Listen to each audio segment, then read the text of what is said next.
The two-nation theory is a concept that emerged in the context of the Indian independence movement and played a significant role in the partition of India in 1947.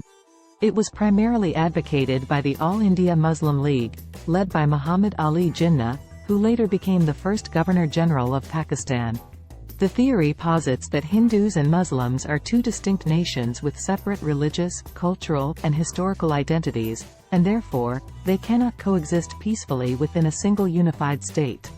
According to the two-nation theory, Hindus and Muslims in the Indian subcontinent have different languages, customs, traditions, and religious beliefs, which make them distinct and incompatible with each other's aspirations.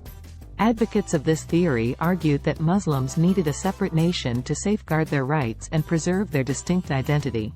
The creation of Pakistan as a separate homeland for Muslims was seen as a solution to prevent the dominance of the Hindu majority in an undivided India.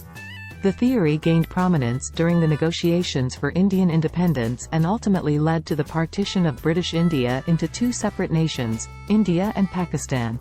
The Indian National Congress, representing the majority Hindu population, advocated for a united and secular India, while the All India Muslim League demanded a separate Muslim majority state. As a result, Pakistan was established as a separate country comprising two regions, East Pakistan, present-day Bangladesh, and West Pakistan, present-day Pakistan.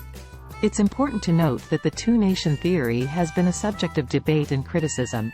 Some argue that it oversimplified the complex realities of India's diverse population, disregarding the existence of other religious and ethnic communities.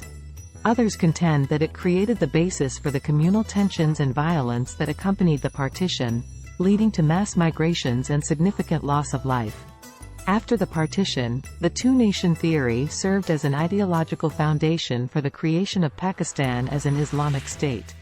However, its influence and significance have evolved over time, and contemporary debates in Pakistan often focus on the interpretation and application of its principles in the context of a diverse and evolving society.